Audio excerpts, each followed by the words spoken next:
네, 우리 외국인 투자자 그리고 외국 상공회의소 임원진 여러분 이렇게 만나 뵙게 돼서 참으로 반갑습니다. 우리나라식으로 얘기하면 새해 복 많이 받으십시오. 사업도 성공적으로 이끌어 나가시기 바랍니다. 외국인 투자는 대한민국 경제 성장 발전의 핵심 축이었고 또 앞으로도 매우 중요한 역할을 하게 될 것으로 기대합니다. 작년이죠, 벌써 작년 하반기에 이제 외국인 투자가 대폭 늘어났다고 합니다. 역대 최대라고 하네요. 아마 작년 한 해를 통째로 보면 정말 전반기는 매우 불안정하고 또 심지어 마이너스 성장까지 하면서도 아마 국내에 투자하신 여러분들 또 투자하시고자 했던 외국인 투자자 입장에서는 매우 불확실한 시기였던 것 같습니다. 그런데도 하반기에는 거의 되돌아온 측면도 있겠지만 워낙 대규모로 사상 최대의 외국인 투자가 이루어졌다고 하는데 대한민국 정부로서는 매우 환영하고 또 여러분들의 투자에 임하는 기대가 실망으로 변하지 않도록 저희가 최선을 다하도록 하겠습니다.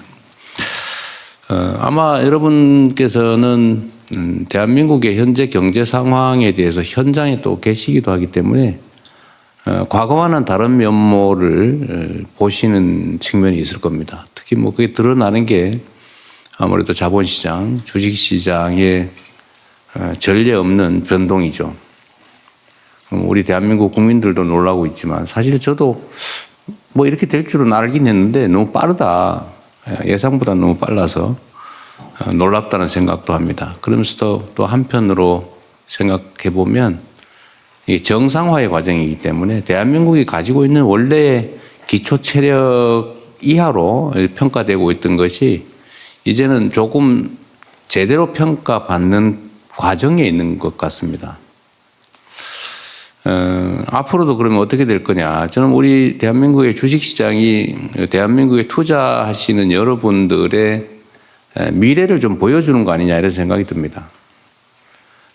대한민국 시장은 여전히 저평가되어 있고 또 한편으로는 인적 자원이나 물적 기초 이런 것들이 매우 뛰어나기 때문에 앞으로도 성장 발전 가능성 매우 높다라고 저희는 자부심을 갖습니다. 너무 잘 아시겠지만 이제 경제라고 하는 게 자유로움에 기반하죠. 그래서 자유민주주의와 시장경제, 자본주의가 어울릴 수밖에 없는 것인데 이 자유로움의 가장 본질적인 요소는 합리성과 예측 가능성입니다. 그러니까 합리적이라 해야 되죠. 불공정하고 불투명하고 이런 건 경제에 매우 해악적인 요소 아닙니까? 그리고 또 한 가지 중요한 것은 이제 안정성이죠. 불안하면 경제가 살 수가 없지 않습니까? 상황이 나쁘더라도 예측 가능하고 안정적이기만 하면 대비를 할 수가 있는데 이게 앞으로 어떻게 갈지를 잘 모르겠다라고 생각이 되면 대응하기가 참 어려워서 경제적인 결단을 하기는 매우 어려울 겁니다. 그런 면에서 보면 이제 우리 대한민국이 앞으로 가고자 하는 방향은 명확하게 말씀드릴 수가 있습니다.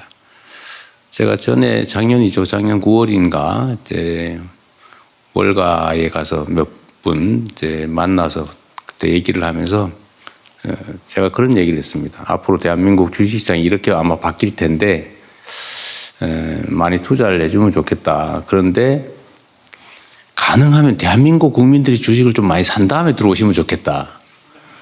이렇게 말씀드렸는데 실제로 좀 반대로 돼버린 것 같아서 참 아쉽긴 합니다. 근데 그때 제가 대한민국 주식시장 얘기도 하면서 이제 사실 대한민국 투자를 하게 될 때 앞으로 대한민국 경제 상황이 어떻게 변할 건지를 이렇게 말씀을 드렸죠. 일단 한반도의 평화라고 하는 게 사실은 매우 중요하지 않습니까? 근데 그 문제는 걱정 안 해도 된다, 이제. 예를 들면 불필요하게 북한과 군사적으로 대결하거나 갈등이 격화되거나 그러지 않는다. 우리가 조금 양보하더라도 안정을 유지해서 이 정치, 그러니까 이 평화, 안정에 의한 한반도의 지정학적 리스크는 없어질 것이다. 앞으로도 실제 그렇게 할 것이고요. 지금도 그렇게 하고 있습니다. 그래서 그 문제는 없어질 거다. 지정학적 리스크. 두 번째로는 이제 기업 지배 구조에 관한 문제. 그러니까 이게 합리적으로 주주 중심으로 회사를 운영해야 되는데 이게 민주주의잖아요. 국가의 주인은 국민인 것처럼 회사의 주인은 주주라 해야 되는데 근데 이 주주가 실제로 주인 취급을 받고 있냐. 그렇지 못한 것 같다. 제대로 민주적이지 않은 것 같다. 그래서 이 지배 구조를 개혁해서 주주가 제대로 대접받는 합리적인 기업 경영 지배 구조를 만들겠다. 또 하나는 이제 시장이 이 불공정하고 불투명해서야 되겠느냐. 소위 주가 조작이니 뭐 이런 걸로 대한민국이 참 망신사를 샀는데 지금부터 그런 건 없다. 철저하게 주식시장의 공정성, 투명성을 확보하겠다. 또 제가 그런 거 하는데 또 자신이 있거든요. 그리고 이제 가장 근본적인 신규 투자에 관한 부분이라면 국가가 산업 경제 정책을 방향이나 내용을 명확하게 제시해 줘야 된다. 지금까지는 그게 불명확했는데 대한민국은 이런 방향으로 갑니다. A, B, C, D, E, F, A, B, C, D, E, F 뭐 이렇게 저희가 정의하게 됐습니다만 첨단 기술 산업 중심으로 대전환을 한다. 그 중에서도 핵심은 인공지능과 재생에너지다. 뭐 이렇게 말씀을 드렸는데 이런 국가 산업 정책을 명확하게 제시하는 것으로 이제 예측 가능한 그런 대한민국이 될 거다 이렇게 말씀을 드렸습니다. 한 6개월, 7개월, 이제 8개월째 되나요? 이제 그 사이에 엄청나게 많은 게 변했죠. 한반도의 지정학적인 리스크도 사실은 뭐 눈에 띌 정도로 개선됐고 시장의 투명성이나 기업 지배 구조 개선은 계속적인 입법 조치나 행정 조치를 해 나갈 겁니다. 그래서 그것도 바뀌고 산업 경제 정책도 뭐 지금 계속 방향을 명확하게 제시하고 이제 구체적인 내용 예를 들면 여러분들이 제일 불편해하는 예를 들면 규제 합리화라든지 불필요한 규제를 없애주겠다.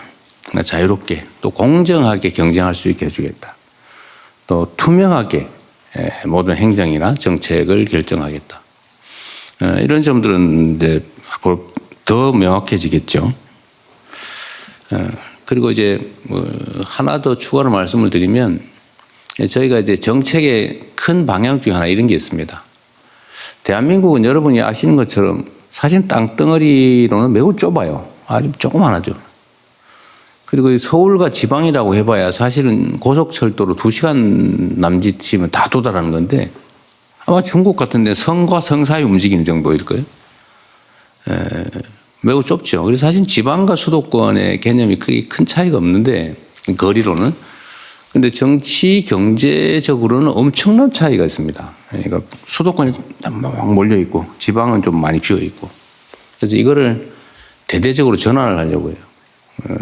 완전히 지방이 균형이 잡힌 제대로 균형 발전하는 그런 나라를 만들려고 하기 때문에 지방에 대한 대대적인 저희가 투자를 하려고 합니다. 정책 방향도 완전히 바꾸고 하다못해 뭐 국민들한테 복지 지출을 하더라도 지방은 더 많이 아예 똑같이 해주는 게 아니고 아예 더 많이 가중치를 줘가지고 재생에너지도 지방 중심으로 기반시설 확보도 지방 먼저 교육 정저 여건도 지방 먼저 이렇게 하려고 합니다. 그래서 지방 중심 이게 아마 여러분들의 앞으로 경영상에 어떤 투자 결정을 할 때 하나의 방향이 되지 않을까 싶고요. 어떤 기업군 내에서도 이렇게 공정한 룰을 철저하게 확보하려고 합니다. 그러니까 예를 들면 중소기업이든 대기업 차별하지 않고 가급적이면 중소기업이 좀 더 보호받아야 또 창업과 스타트업이 좀 더 지원받아야 이게 생태계가 좀 튼튼해지죠. 그리고 그런 면에서는 또 오늘의 주제이기도 한데 청년들에 대해서 희망을 주는 그런 정책을 집중적으로 저희가 발굴하고 집행해 보려고 합니다. 아무래도 뭐 그러면 창업에 아마 투자를 많이 하게 되겠죠. 오늘은 여러분들께 대한민국에 투자하고 계신 점에 대해서도 감사드리고 또 앞으로도 대한민국이 세계 최고의 투자처가 될 수 있도록 저희가 객관적 환경을 또 조성하겠다는 말씀과 함께 우리의 의지는 충천하다. 대한민국 정부를 믿고 대한민국의 객관적 조건을 믿고 미래를 함께해도 괜찮다. 이 말씀을 드리고 싶었습니다. 이렇게 시간 내주셔서 참으로 감사드리고요. 여러분들에게 기대가 큽니다. 고맙습니다. 말씀 감사합니다.